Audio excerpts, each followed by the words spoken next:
Yearly ஏஜில் snoring problem வந்துச்சுன்னா அது லாங் டைம் கண்டினியூ ஆகும். ஸ்னோரிங் இப்போ வந்து ஒரு பெரிய ப்ராப்ளம் தான். ஸ்னோரிங் வந்து எந்த ஏஜ்ல வேணா வரலாம். சைல்ட்ஹுட்லயும் வரலாம், நம்ம டீன்லயும் வரலாம், அடல்ட்லயும் வரலாம், ஓல்ட் ஏஜ்லயும் வரலாம். பட் நம்ம ஆக்டிவ் ஒர்க் பண்ணிட்டு இருக்கும்போது இந்த ஸ்னோரிங் பெருசா ப்ராப்ளம் இல்லை. இப்போ வந்து வந்து ஸ்னோரிங் வருதுன்னா அவங்க வந்து பயங்கர ஹெவியா ஸ்னோரிங் இருக்கும். நெக்ஸ்ட் டைம் மார்னிங் எழுந்திரிக்க முடியாது, ரொம்ப டயர்டா இருக்கும்.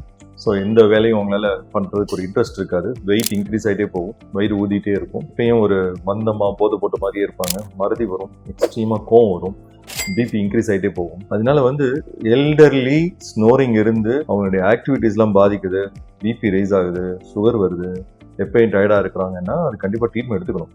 இது ஒன்றுமே பண்ணலன்னா அது லாங் ஸ்டாண்டிங் கடைசி கூட இருந்துட்டு இருக்கும். நிறைய பேருக்கு வந்து ஹார்ட் ஸ்ட்ரெயின் ஆக ஆரம்பிக்கும், ஹார்ட் பெயின் வர ஆரம்பிக்கும், தூக்கத்திலேயே மூச்சு தண்ணல் வர ஆரம்பிக்கும்.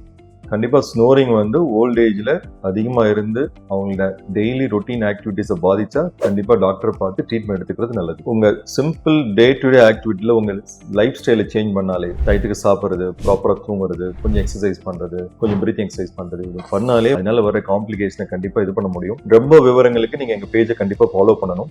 ஏதாவது இருந்தால் எப்போ வேணாலும் அங்கே ஹாஸ்பிட்டலில் வந்து அணுகி ட்ரீட்மெண்ட் எடுத்துக்கலாம்.